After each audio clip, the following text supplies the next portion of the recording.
Ah. But then, Legion. I think a demonic pig works better, actually. Yeah. It's into Yeah. like Celtic mythology and stuff. Well, Legion. I like the When pig. Yeah. Christ put all 1,000 demons inside the pigs and then Well, ran off the see, cliff. I couldn't mention all that, but that was okay because, like, the Bible that I did for Two Blades, it sets rules up for me to where I can't freaking do certain things. And because of that, it's sending me off into like this weird freaking direction. And like, I don't even know what the heck's gonna happen. I put the story in and freaking the story tells itself, and next thing you know, it's coming out with this crazy stuff that I just it's cool, but it's just not something that I would have even thought of. You know. Right. I think that's actually kind of cool. Like the whole thing with I wanted to do like the swine where freaking Legion went into the swine and down into the water. Mm-hmm. But since I put the rule in that we can't have religion and all that stuff incorporated into it, it translates it into a science fiction kind of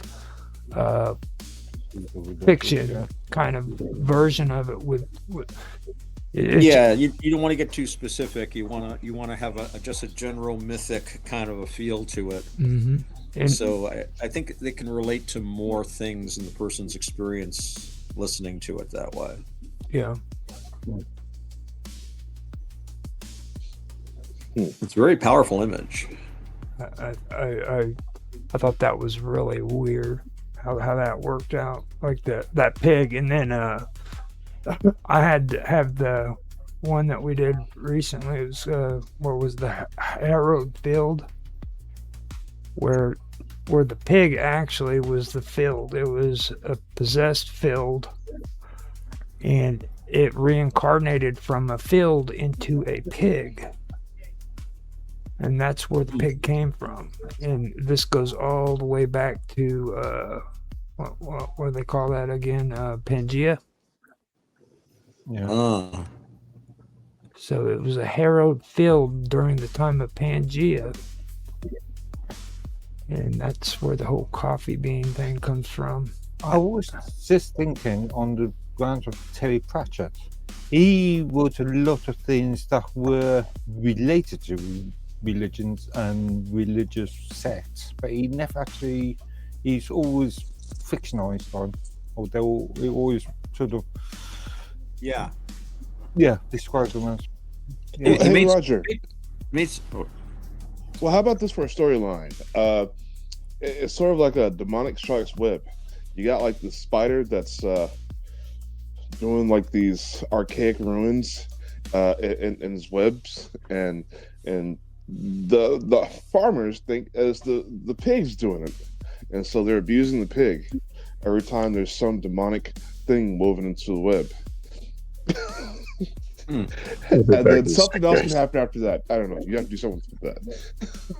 Well, it's like I said, if you guys have ideas that you want to put into the thing, just send it my way, and I'll freaking incorporate it into the Two Blade stuff, because it's like I did Mark Witashik's, and it sent me down a direction I didn't even know they had a freaking cult following for coffee, dude. Oh, coffee, I believe it. Yeah, I pray to my big grind every morning. No, dude, they have secret societies. They have secret societies that were centered around coffee beans. Otto was talking to me about Aleister Crowley writing about freaking coffee. Oh, the coffee prayer. Yeah, I posted that one. Yeah. Coffee, yes. You know. And then I found out there was like a coffee baron that owned a mansion in Spain that was it had a tower, and then it had a whole bunch of like esoteric freaking symbols just inscribed all over the walls of this castle. And he was a coffee baron, and they actually had a coffee exchange in Colombia that's now a museum. all centered around coffee beans. Well, if you like that, I got a song I'm gonna send to you later. Then it's called "Folgers in Your Cup."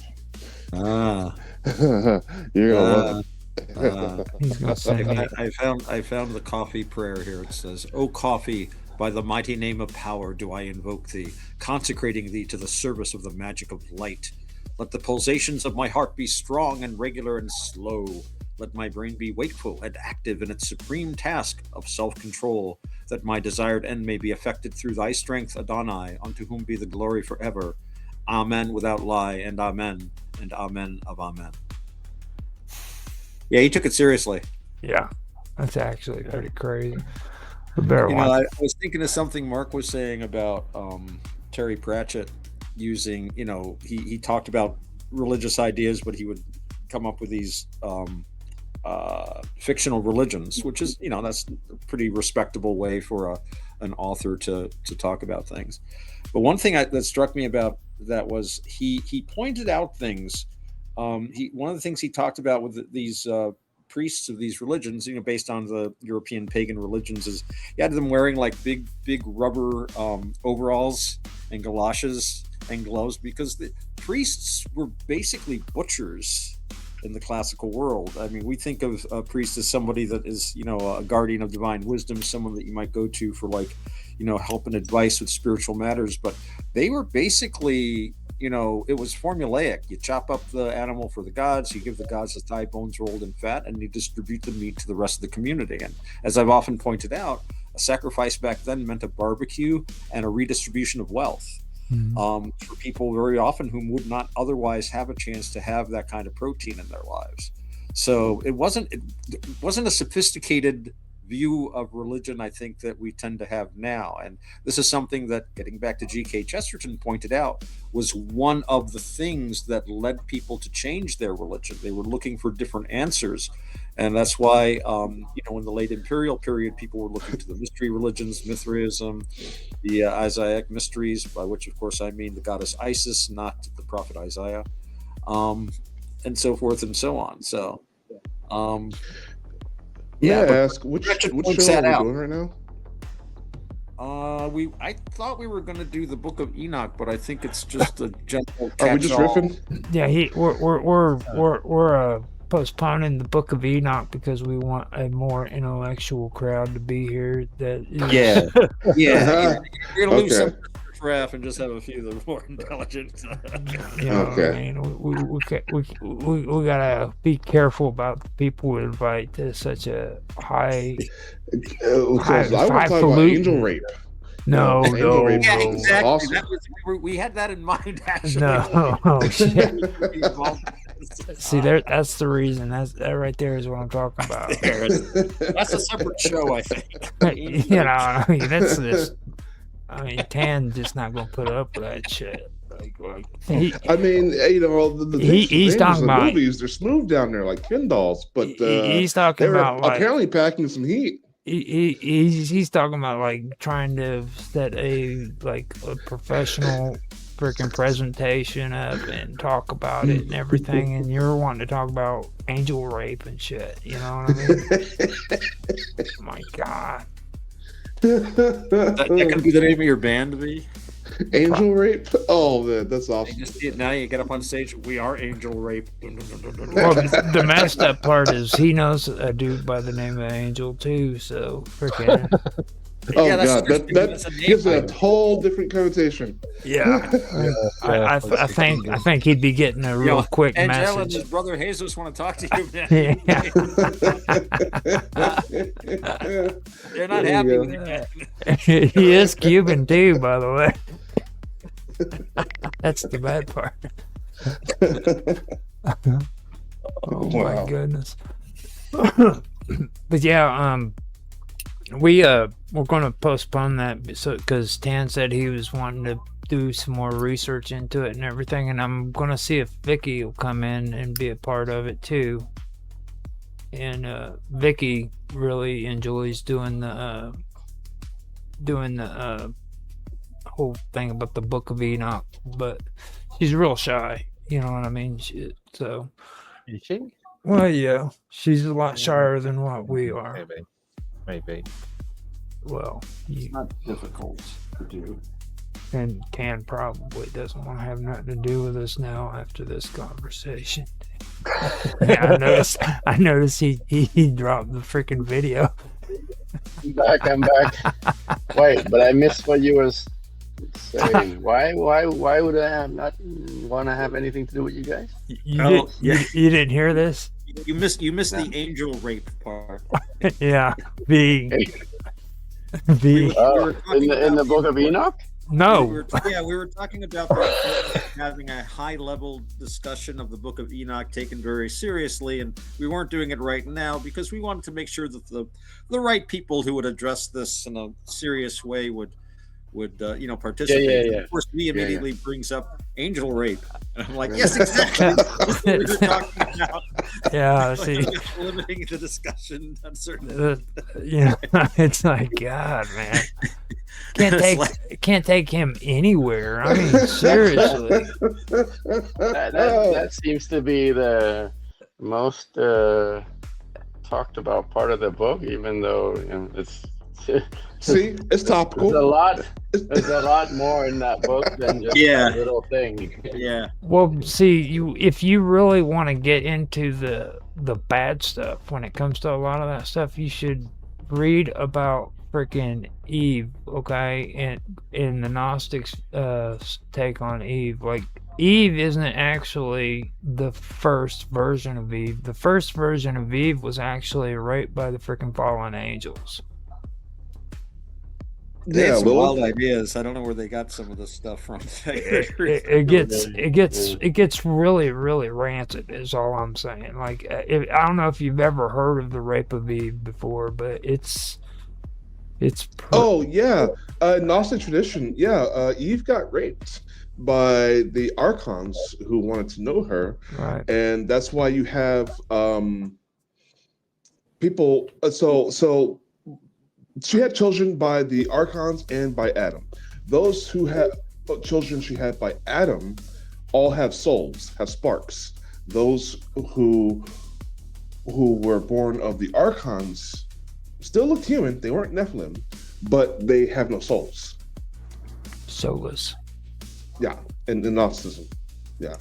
So yeah, that's actually that's text. I mean, it's like the Book of Enoch is like an introductory into a freaking world that's a lot more crazy. It gets really, really insane. Like they have a book of what was it, Adam, I think it is, the Book of Adam.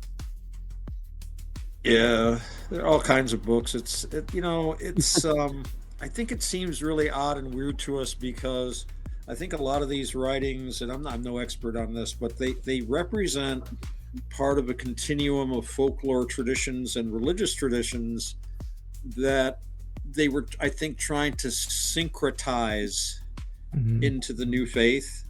They were thinking in terms of the new faith, and so they were reframing their ideas in terms of that faith. And a lot of these tales have to do with explaining what we see around us. And there's a very old tradition in a lot of cultures that some people are descendant of the gods or descendant of spirits, or have some, or like the ancient Greeks had heroes. The heroes were like, they weren't gods or demigods, but they were more than human. And heroes were scary. They weren't really, I forget the exact town, but there was a town where this big, strong guy just went crazy and he pulled down a pillar of a school. These kids died and he ran off the edge of a cliff. And the people were like, what the hell? And they said the solution, they said to the oracle, how do we cleanse our town of this blood and this and that? They were really big on like blood guilt. And they said, build a temple and sacrifice to that guy that ran amok with heroic sacrifices. In other words, a hero was sometimes this out of control, overpowering thing that could harm his friends as much as his enemies. Hercules, Heracles in his madness killed his wife and children. So cultures tried to explain why you had some people that seemed different from others. They were often larger, The Norse had the berserkers, who were very famously the guys that fought without armor and just went completely insane in battle. But if you read the sagas, these are generally great big guys that were big bullies, very violent people who were bad neighbors and who very often committed homicides, not just like going off and killing in war, but killing their neighbors and stuff like that. So with a lot of, I guess they didn't have any fences. they would use things like streams and fences. They tear them down.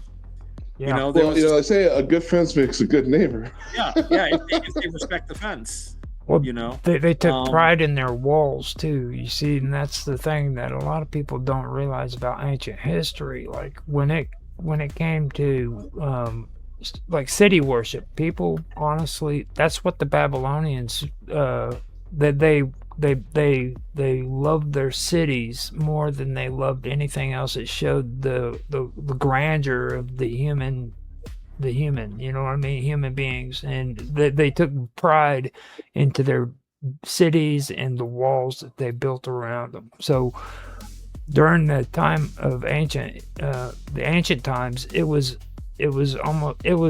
ceremonial whenever you ransacked the city and you brought their walls down. You know what I mean? When you raised their walls, that was symbolic. Yeah.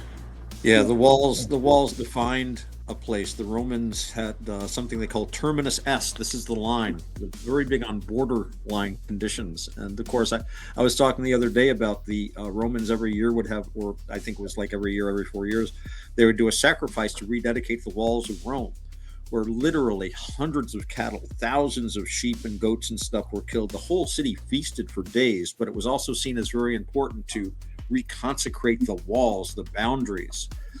That separated us from them, the chaos from order, wilderness from society. Mm-hmm. And that was, we're all like, oh man, wilderness, that's so cool. Not back then. Wilderness meant you starved, froze to death, or were eaten by wolves. You did not want to be in the wilderness. You wanted order. It's very, very nice to have order in life.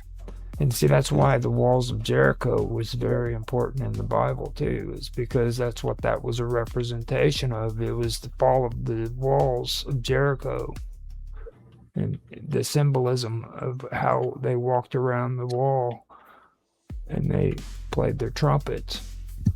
Yeah. Yes, circumambulation, going around, that was a way of encircling. You're making a wall around their walls. You're conquering their wall. Mm-hmm. In a sense.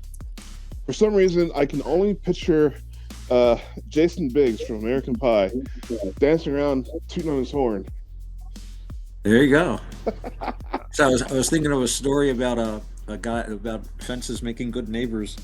And there was this was like from the sagas, I forget which one, but there was this guy who was a berserker. He was an idiot. He was a real asshole. He was always like pestering his neighbors, and they would go and he would like steal cattle or use other people's grazing land, and people would try to get him to stop, and he would fight with them. So he was constantly being taken to court, constantly. Nobody would say nicely. He was always being dragged in. And he had a neighbor, and he was always, pestering his neighbor, using his grazing lands, maybe like grabbing one of his cows. So the neighbor went to him and said, look, nobody likes you. You have no friends because you're a really bad neighbor. Why don't you be a good neighbor to me? And then the next time you have to go to court, which will probably be soon, I will stand up and speak on your side. And the berserker said, okay, that sounds good. And so he never molested that one neighbor. They were always on very good terms. And whenever this guy was called to court, as he was every year, this guy would stand up for him and say, hey, he's a good neighbor to me.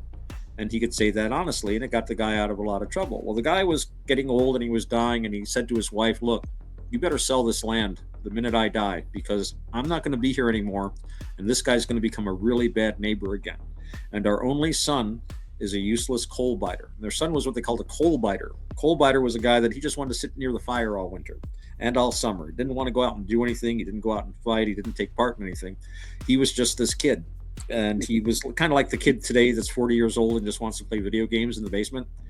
And, hey, that's not nice talking about me like that. Hey, well, he gets better. So this kid's kind of autistic. So anyway, so the guys, and immediately the neighbor starts being an asshole, and he starts grabbing stuff. So the woman sends one of her hired hands over to get the cows back. Well, the berserker just kills him dead. He can do that. He's a bondsman without much, but really he should like pay up. So finally, the mother goes to the kid and says, "You know what? I wish I'd had a daughter. I could have married her to a man, and I'd have a man around here." I just slapped him.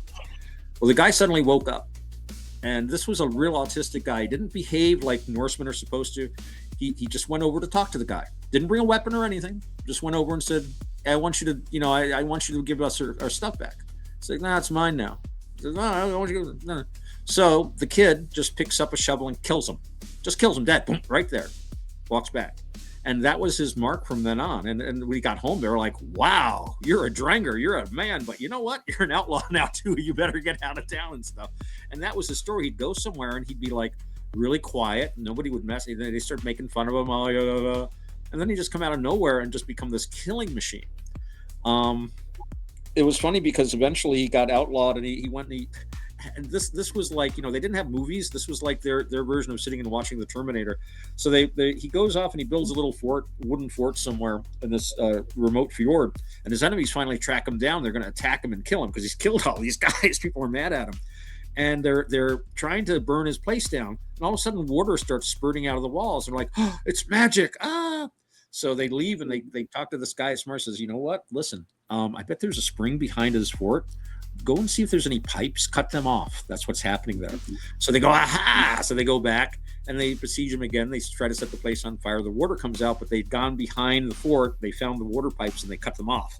So suddenly it's like, "Ha, it's going to burn." So they're all dancing in front of the place burning. All of a sudden, this is in the saga, the whole front wall of the hall drops to the ground and a giant ship on wheels comes rolling out down the hill, knocks everybody over, goes off into the water, splash, and they start rowing and he escapes.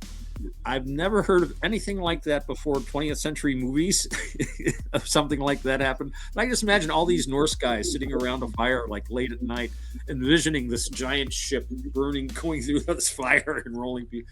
I'd love to film it. I think it was their equivalent of an action film. Okay, I don't know why I started talking about that, but I'm done now.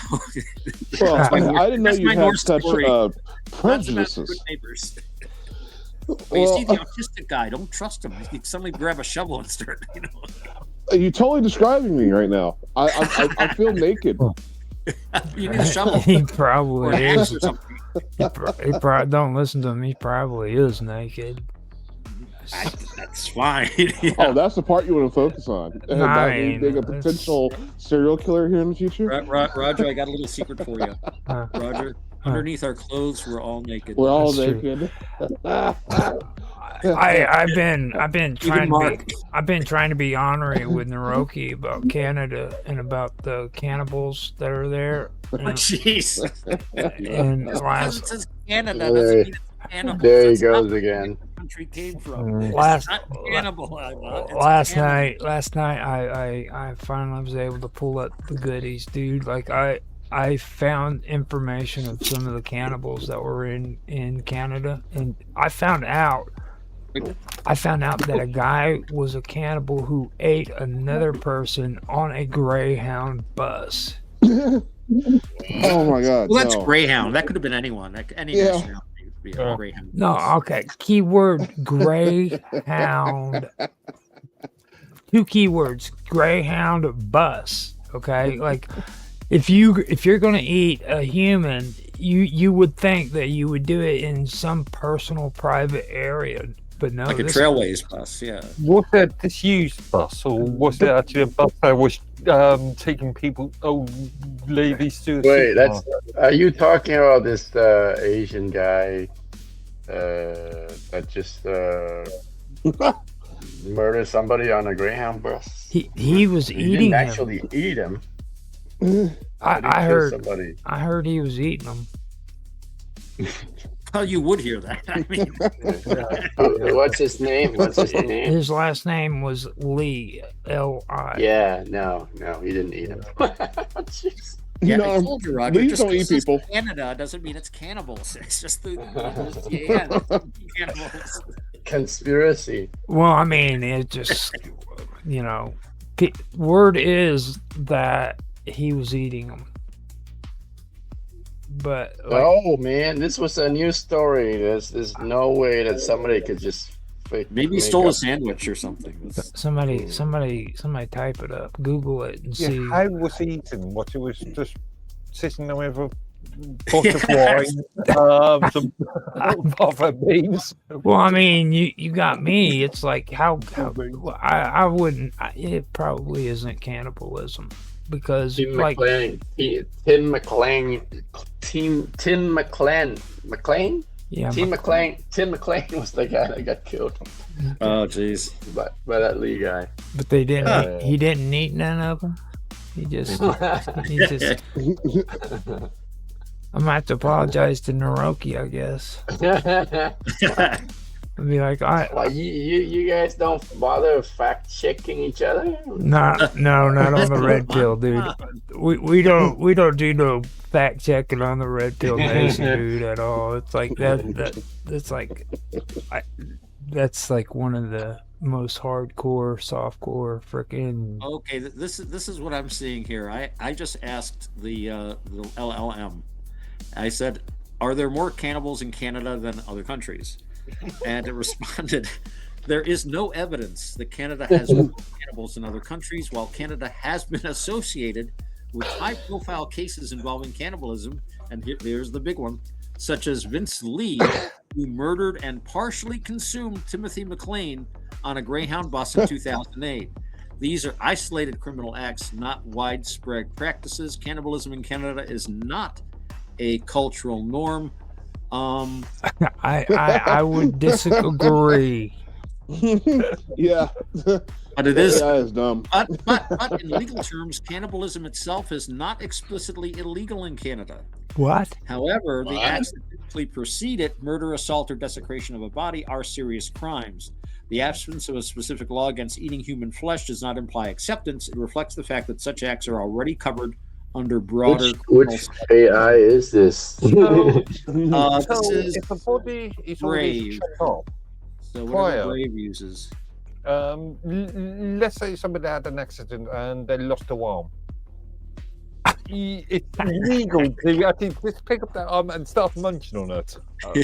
I knew you were gonna go there the moment you said just lost your arm. Well, you know, I mean, the thing of it is too, like, you gotta freaking spread it out. You just can't freaking like eat your own freaking arm. You know what I mean? Like, hand it over to your buddy and say, "Here, have a taste," or you know. Well, that was Terry Pratchett, where they were in the fortress so long that they had to resort to cannibalism. They all cut off a bit of it.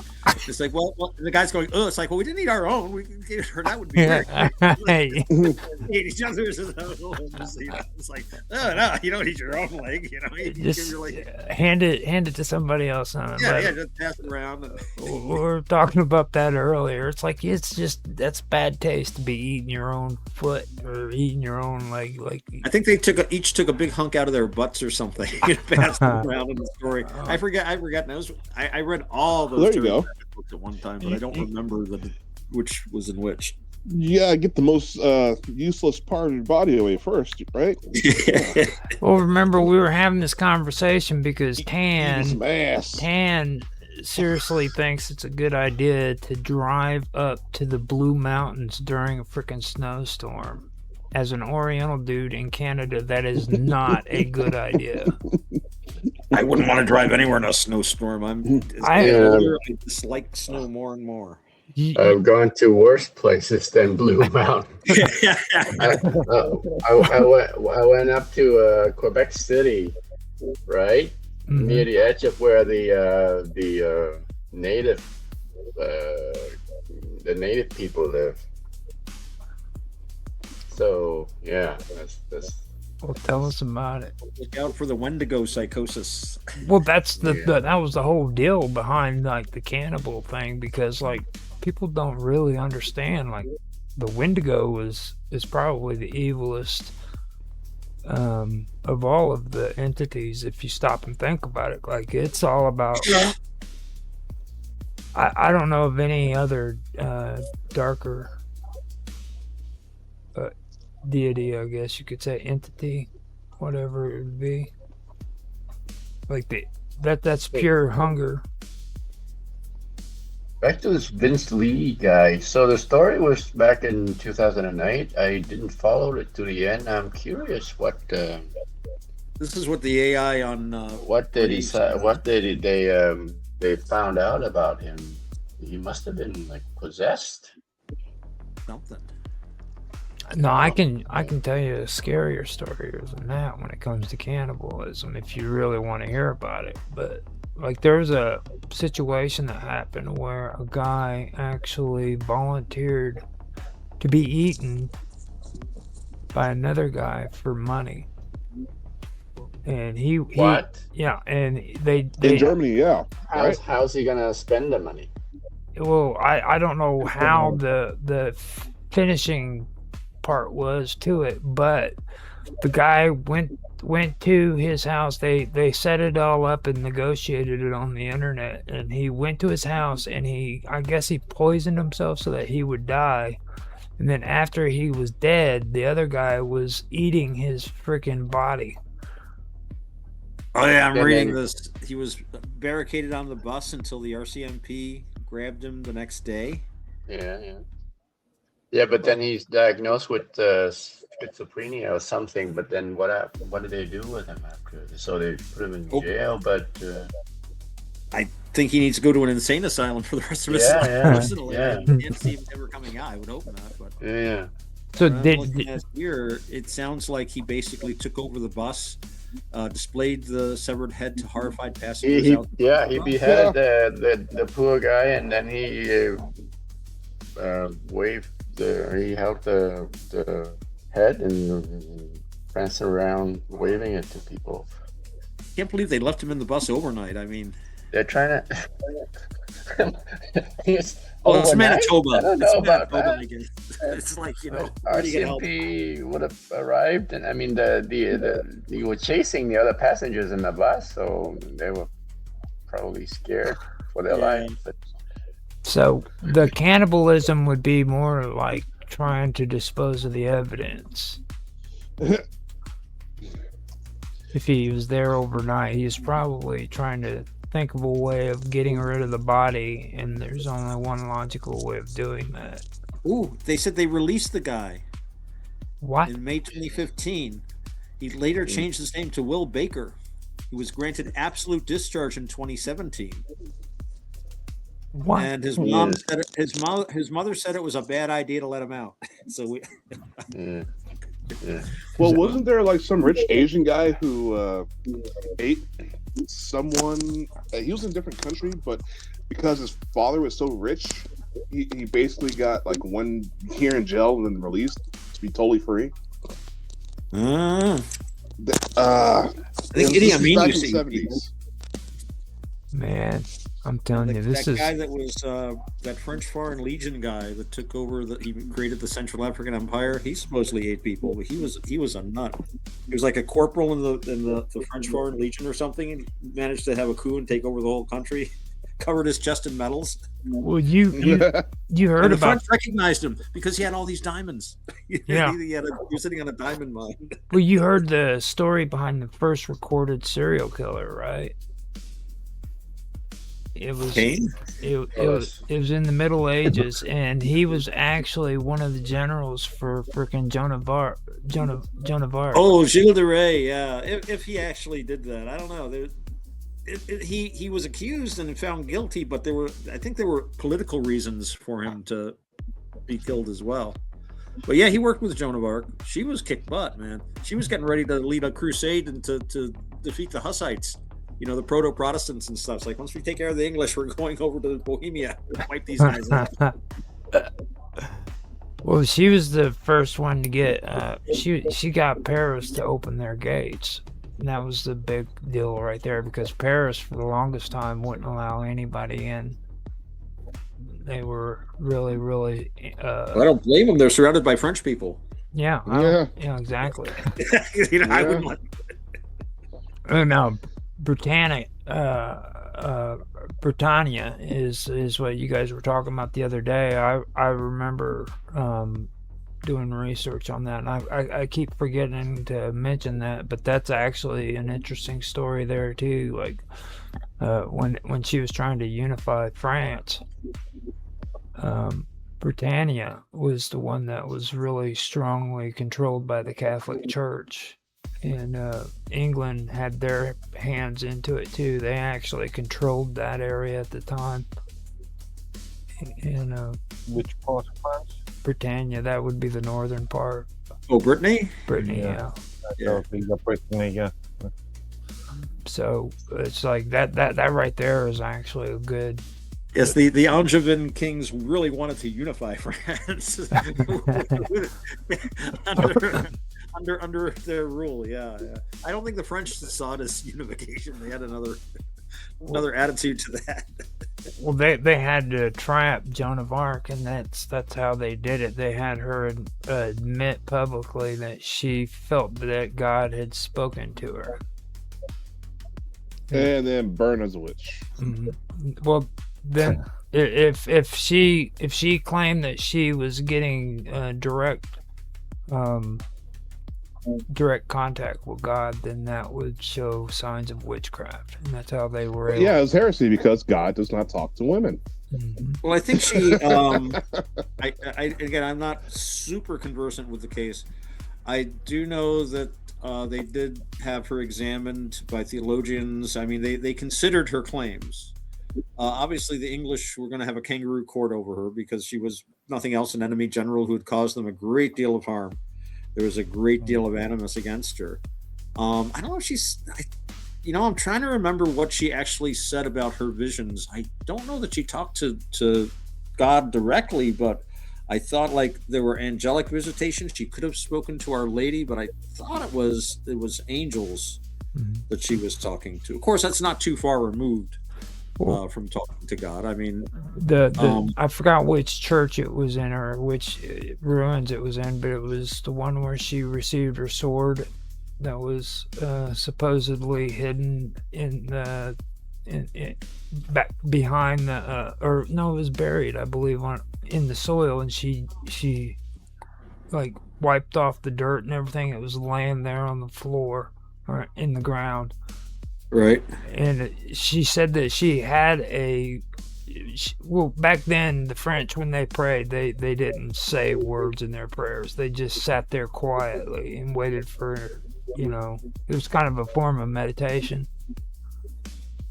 And she was sitting there and she was in prayer, and she had a vision and then a voice that told her what to do, and that's what they ended up getting her on. Is that one moment when she was talking about that.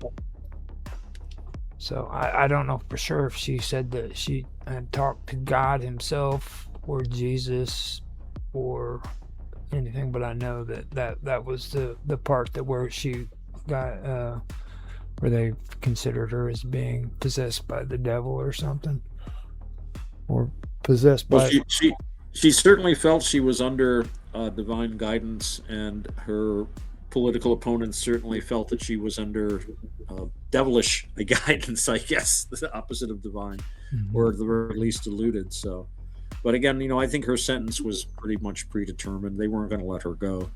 Not after she did a lot to destroy, English military hopes in France at the time. Yeah. Well, I mean, unification. Yes, she stopped the unification. I wanted to bring that up because I've been pretty harsh on the French lately, and I just wanted to say, Joan of Arc was cool, guys. Yes. The English got what they deserved. It was horrible. I remind everybody, Agincourt. Yes. Agincourt, is that what you Tracy. said? Tracy too. Tracy, but Agincourt definitely. Agincourt. Oh, okay. Well, if you had to go back and do it all over again, what would you do? Would you let Joan of Arc live, or would you let her die? Technically, it would be heresy to let her live. Yeah, she would have to die. Well, you could repent, and they didn't necessarily. I mean, it depended upon the time and place. I remember reading about the getting into the 80 Years' War, and a lot of that is the Spain trying to hang on to the Netherlands, and the king was amazingly militantly Catholic and just had the Inquisition going like crazy. But it was he said something about somebody said something to him about sending the Spanish Inquisition into the Netherlands, into Flanders, and he says, why would I? The Flemish Inquisition, the Flanders Inquisition that he had established, was much crueler, and from the descriptions I'm seeing, they were just like slash and burn. It depended on the time, place, and circumstance, but I think Joan was a political execution. It was a military execution. That was at a time when the ecclesiastical court no doubt would have found whatever the secular court wanted them to find. And again, at that time, bishops were just as likely to be a royal minister. There was very little, in fact, I would say no differentiation between church and state. And even in that time before the Reformation, you had that idea of whoever is the ruler is running the church in their country. That was a big fight King John had with the Pope appointed, what was it, Stephen Langley, I think it was, anyway, as Archbishop. And he's like, no, I don't like the guy. Or they had some political reason and stuff. So you had, church, state, society. It was more or less one big banana. And that very, very little distinction between them that we have today. The idea that someone should lead a spiritual life and only pursue spiritual things. Well, the Pope had an army, well, still does, but I mean, now they've just Swiss Guard, but he has, right up until recently, the Palatine Guard with an artillery regiment and some light armor. On the other hand, I remember something Stalin said when he was doing something and the Pope didn't like it, and he said, "How many divisions does the Pope have?" Yeah. It was interesting when me and Tan did the thing we did on the Pope, or the popes in history. Because, dead popes? Yeah, the dead popes. We called it the Dead Pope Society. The dead popes. When we did that, man, it was really interesting because it was the Swiss, wasn't it, Tan, that had a lot of influence on the Catholic Church during that time. They were constantly fighting with Italy, I believe it was. Oh, you mean like the Ghibellines and the papal and the imperial parties. They were Guelphs and the Ghibellines, you mean? The imperial party and the church party, the Italian party? Yeah, Italy was trying their hardest to retain power over the Catholic Church, whereas I believe it was the Swiss. I believe it was where they were. I think the Holy Roman Empire, which included them. I don't know that they had the actual countries we have today, but I know who you mean. They called all their countries different things, but yeah. It was a constant battle. Like, people would end up dying and stuff, and then we found out popes weren't straight up murdered like I thought it would be. I thought it would be like a Machiavellian kind of situation, but there was popes that were imprisoned, and they would mysteriously die under circumstances, like starvation. Or they would just elect another pope. Don't like this pope. Well, I think there were 3 going at one time. No. And they moved the papacy to Avignon for a while, the so-called Babylonian captivity, when the papacy was in Avignon and in the French king's pocket, pretty much. Yeah, there's one pope that was pope 3 times. There you go. In his lifetime. Well, in order to have this discussion, you have to be a part of the Dead Popes Society. So, and we just started this up last year, so maybe if we're lucky, we can have Tan come in and do another one. Or 2 Dead Pope Societies. That was actually a pretty good show. I was really surprised because I got packages to do. I'll be back. Okay. You're surprised I lasted that long? I was surprised you even stuck around and did it with me, and you were really positive about it too. That was really good. I was really surprised you did. I thought that you would get mad at me and call me like cuss words in Roman Right. or In Latin. Latin. Yeah. You know, I was really impressed by that. So, I think it actually was an eye opener for me because I was like I was hoping for there to be like blood and guts because you know how people in Florence were back then. They were just like brutal to one another. I mean, they would cut their enemy's throat right there in the street, and not even worry about it. Okay. If they caught you on the streets and you were like a feuding family, they'd just cut you. They'd cut your throat. You'd bleed right there on the street, and nobody'd even care. Okay.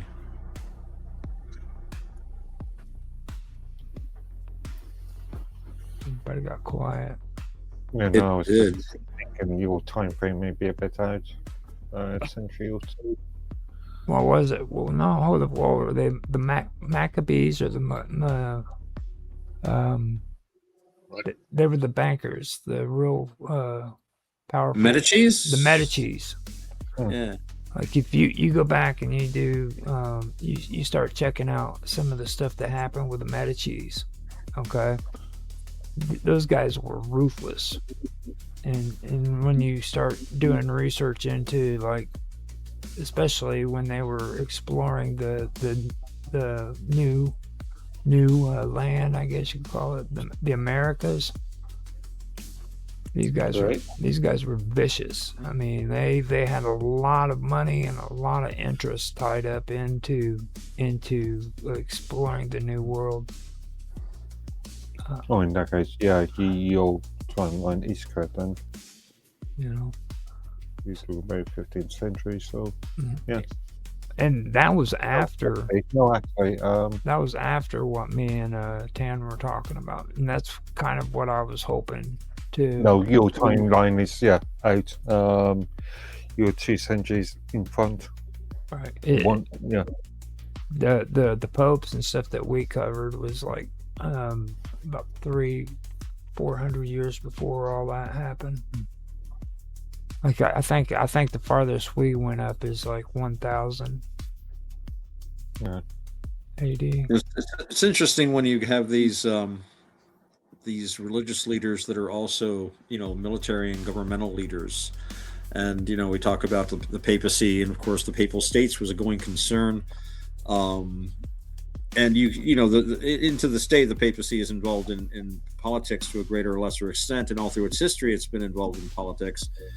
But I think, thinking, I was talking before about the Dalai Lama being a military leader and a government leader traditionally. I mean, the guy we've got now, he's this nice, little old wise spiritual leader. But his predecessor had a bodyguard, ran a government, had jails and armies, and engaged in all this stuff. And I don't think we would regard this as particularly spiritual. And a lot of the stuff about the popes, we're kind of titillated by the thought of here's a spiritual leader who's like engaging in military and political ventures and stuff. And yet when this power is removed from them, then it seems to me that they're more able to focus on their spiritual function. Mm-hmm. In some ways, it's just as well that the Dalai Lama is in exile. It's just as well that there's no longer a papal states. They're no longer executing people or using the papal torture chambers, which still exist, I'm told, and are kept in good order, working order. You're making it sound like you're surprised about religion being a political unit. I mean, I'm just thinking. Oh no, not surprised. But it's, and I think even in antiquity, there were people who wanted to separate them. But as I've often said, religion, government, society, it was all seen as one big thingy. One completely integrated kind of a thing. Your religion was no different from your government or no different from your society. I talked about how Elizabeth would use her position as the head of the church to dictate exactly what sermons are going to be. When it was time to hate the Spanish or the French, every sermon for weeks would be how horrible the French were. Or we had to root out, just people weren't paying their taxes. It was all about paying your taxes. So and it was simply thought that of course the sovereign is appointed by God, and is working for God, and is directing the church in order to support the state, which supports the sovereign. That's why they didn't question divine right of kings. They didn't question anything like that. Atheism was horribly punished under Elizabethan statutes. There was some talk of that. Marlowe was accused of it because it basically invalidated, from their point of view, it invalidated all authority in government. Yeah. It would lead to anarchism because, if there's no God, then there's no objective morality, and there's no reason to keep oaths, and there's no reason to obey your monarch. Why? And for that matter, as the writer was saying, there'd be no reason to go to war against another country just because they were Catholic or Muslim or anything else. No, And I could just take the gloves off and say, no, we just want your resources. We're not really interested in converting you. We just want the gold, kind of deal. back before my computer got wiped, I was actually getting PDFs from people that was into like archaeology and stuff like that, and they were sending me papers that concern like the Assyrians. And when you were talking about like whenever they did their sacrifices to the temples and stuff like that, that these guys were doing research on like grain distribution for the Assyrians. And especially when it comes to the temples, okay, the temples, they rationed out these offerings, and they would always make sure that the offerings made it to the where they always made it to the to the palace, basically, Okay, so I gotta get this back up. I wanted to keep talking while I was doing this, so I apologize, guys. But anyhow, I will get this straight here in a second. But yeah, that's what I found out. And once I get back on here, I'll start it up and say it again because I got knocked off. Let me see here. Where am I at?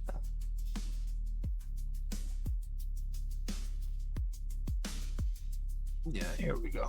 Going back in, guys. Sorry about that. Roger, there he is. There he is back. Sorry about that. Okay. But yeah, You have died. yeah, I got it straight now. I apologize.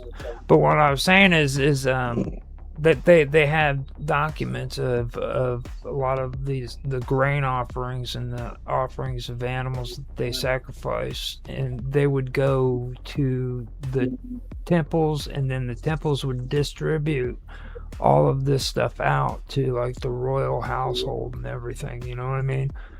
And the royal families of the Assyrians was literally getting fed by the temples. You know what I mean? Right. Are we still talking about cannibalism here? What's going on? Oh, I mean, if you want to, but the only thing I can say that's just as good as cannibalism is Check your stream. The videos are not there anymore. the video. Our cameras. Oh, okay. Yeah, I have to readjust the window capture. Well, that's actually a good thing though, because like you don't want it to be on the shutdown when there it is. It's back up. The only thing that's as good as cannibalism when it comes to Canada is horse meat, like the horse meat thing, and then like the calling of all the animals up there. Like Canadians like have it in their head that it's moose meat. What horse? We don't do horse meat. Yes. Moose meat. You guys eat more horse meat than any other country on the planet. Seriously? Yes. I've never had horse meat from Canada. The French apparently are. Europe? The French apparently are the ones who are behind all of it. You guys have to really come down hard on your French people because They really love horse French meat. is like 1/10 of Canada, man. Well, Yeah. you're in Quebec though, They're dude, one so province, and you're in Quebec, so you're more of No, you're tempting me to do some research on horse good. meat vendors. Well, good. I'm See gonna tell if I you, can actually buy some. East Europe. You want to talk about horse eating? Eastern Europe. Okay? Well, that's where it all actually started. And to be honest with you, like horse meat was one of the first actual animals. Horses were one of the first animals that we actually hunted because they were easy to trap and kill compared to a lot of the other ones. But horses were also smaller. Yeah, and more gamey and tough to eat. Yeah. They're so muscular. It's what you like and what you're used to. I have to be Yes. I have to be careful about all that because I got in trouble. I ended up getting like a shitload of trouble because of a whole bunch of Buddhists who disagreed with it. Like, Buddhists, them Buddhists, they're really hard on you about it because I was talking about like the will, okay, and how the will connects with a lot of the stuff that happened, like Egypt, okay. Like you take a look at ancient Egypt, nobody ever questions how the Egyptians even came up with the chariot when the wheel was actually invented in Europe, Eastern Europe. No. Yes, it was, dude. No. So you know they talk about the what is it? They call them the Scythians, not the Scythians. I think the Scythians were actually who they were, but the Hyksos. Okay. Now the Hyksos are the ones who introduced the chariot to the Egyptians. To me, that tells me straight out that the Hyksos were Indo-Europeans who invaded Egypt.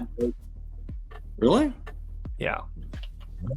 I mean, if you look at a lot of the flags that are in Eastern Europe, a lot of them still have the will on their freaking national flags. That's how proud they are of the fact that they invented the will. You know what I mean? You're hilarious.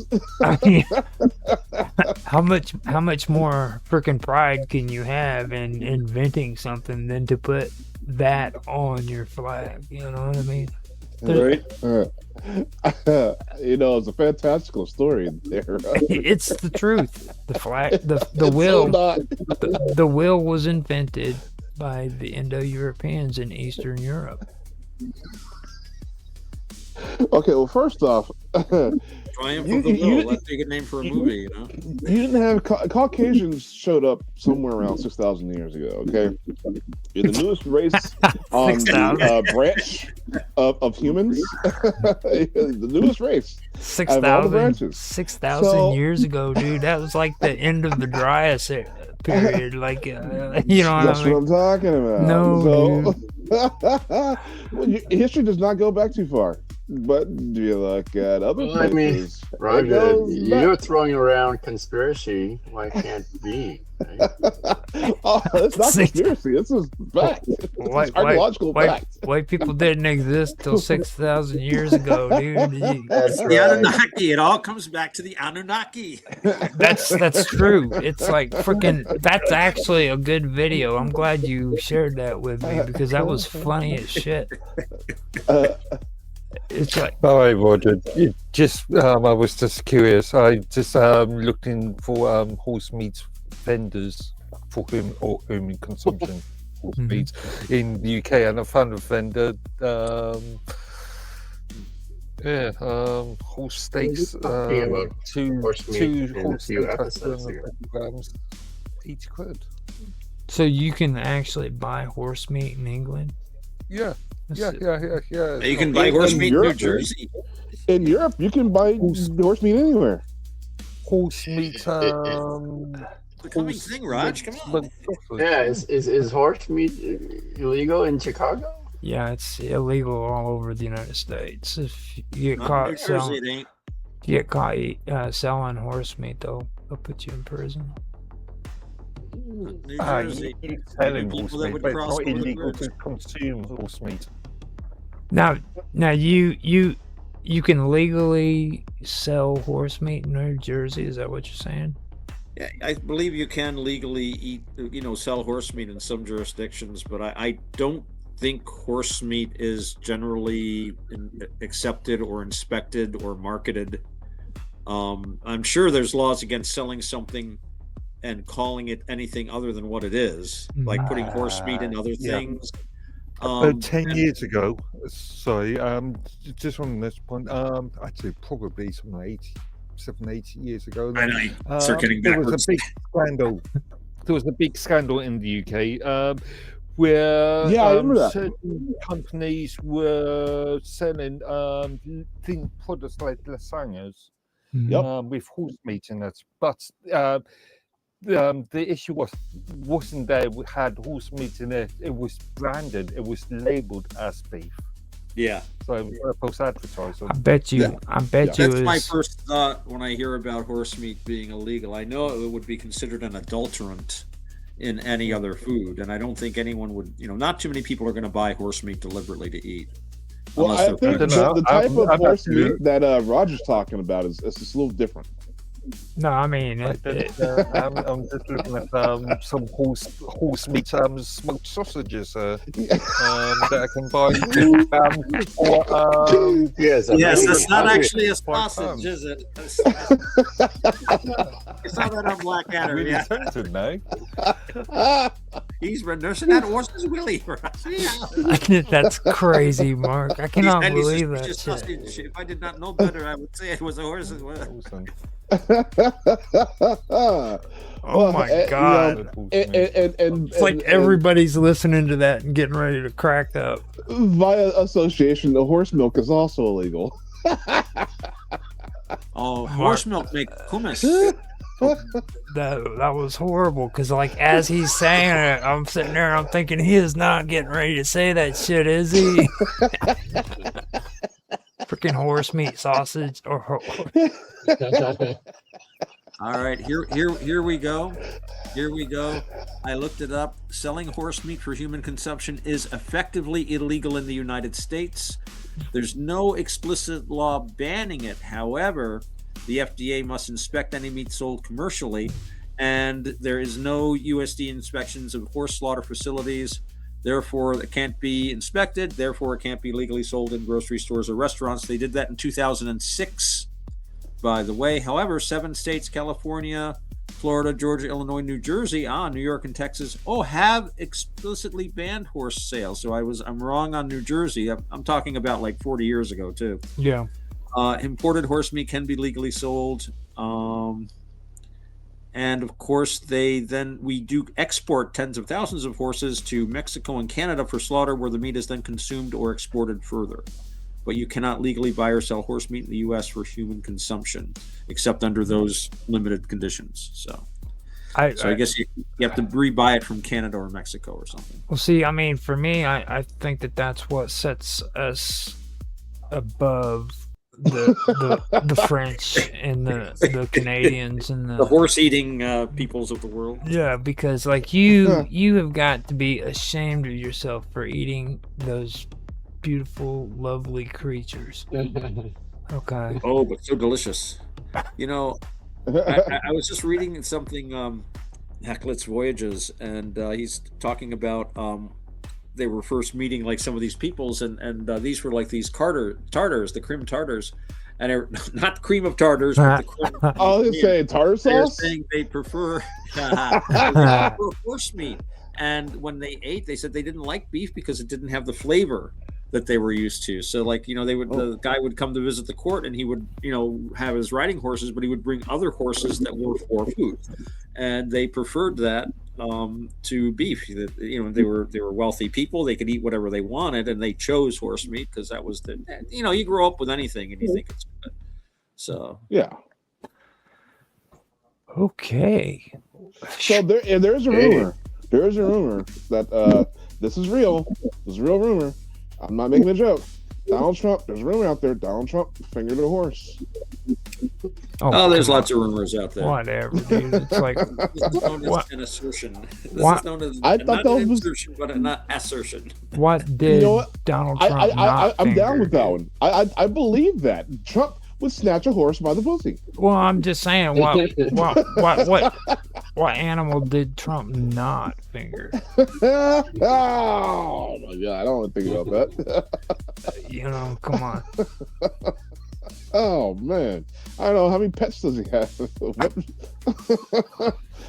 Now, here in about another 25 minutes, we need to set up and get ready for the quantum gathering. Yeah, Okay. yeah. Okay. So, So we'll start that at 9 o'clock, right, Raj? right, but That goes at 9. Okay, good. Get all the dirty stuff out right now. Come on. Yeah, there you go. what I was wanting to say is, man, if you guys want to step away and we can put maybe some music on for until then, 7:30, 8:30 your guys' time in the East Coast, and we'll come Well, back. actually, I want to tell Otto that there's an update on your name. It's also Roger Kick Him in the Crotch Hansen. Well, that was a girl fight, and to be fair, I did lose that fight. I got my ass whooped. Okay. Like We'll punch him in the throat then. That's she was like 400 freaking pounds of muscle, dude, and she just whooped my ass, dude. Just to be Yeah. fair, like it's nothing that I Yeah. should I'm really bragging about because I got my ass whooped. Yeah, I try to avoid that sort of thing. It's so Yeah. stressful. And it's like whenever you get into a freaking match or a ring, you better make sure that the contract freaking doesn't say that you have to fight like a 400-pound freaking muscle-bound female because they will whoop you. I want the contract to say I get paid no matter what happens in the ring. Once I step in, I get paid, and then what happens after that, it doesn't matter. So, oh, I sprained my pinky. I'm out. Well, this all kind of evolved because where it first started was that one thing where the girl got into the boxing ring with that transgender guy, and he punched her in the face and she cried, Yeah.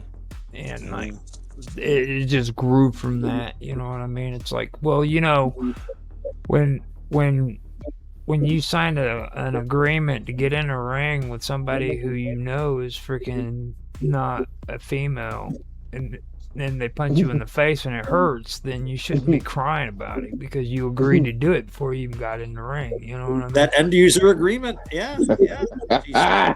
She clicked and scrolled and clicked, and then she walked into the ring. But you know, I mean, she agreed. She agreed. There's no action she can take now. and I mentioned it before, you know, like back in the day, man, stuff like that would be just common sense. You know what I mean? Common sense stuff. Like who in their right mind would even say that it was okay for a man and a woman to get in a ring and fight one another 20 years ago? You know, maybe in the Roman arena at one time they did some stuff like that. It's just I wouldn't. see I would. the Biatch Smackdown. Mhm. Well, they would. I know that there were a couple of cases, at least they said, where they would have women fight. They dress them like Amazons, give them swords and shields, and send them in. They'd have anybody fight.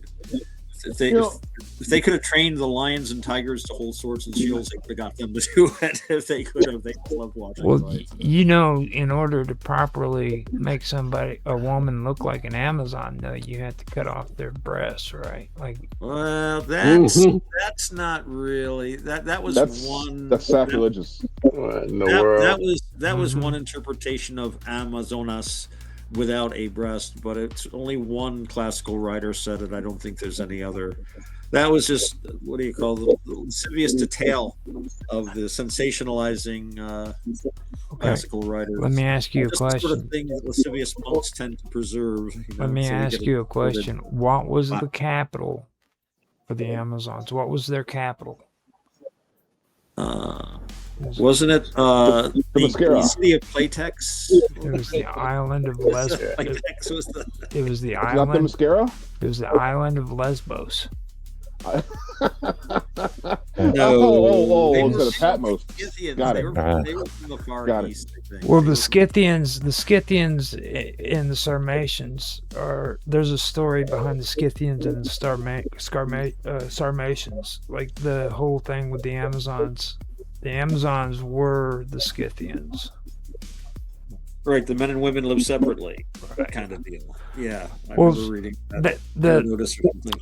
the Sarmatians were actually the original tribes, but then like when these Amazons came and married their men, they said that they didn't like the women, so they had to move and become their own tribe, which eventually became the Scythians. The Scythian women didn't get along with the Sarmatian women at all. Huh. It's an interesting story about that. Speaking too. of big old women, hey, how about that roller derby? Oh, I love it. I love roller I had a derby. buddy of mine that was a big roller derby fan out in Buffalo. I still to this day think that roller derby was cool as heck. I don't know why. I know that sounds weird, but It's something about a 200-pound woman just crushing another woman and then flopping and bouncing against each other. She's hot no, I mean it. On roller skates too, right? on roller skates. But they had talent too. On top of that, like these women knew yeah. how to freaking. They knew how to mix it up. They were tougher than Yeah, most they men can were. smash.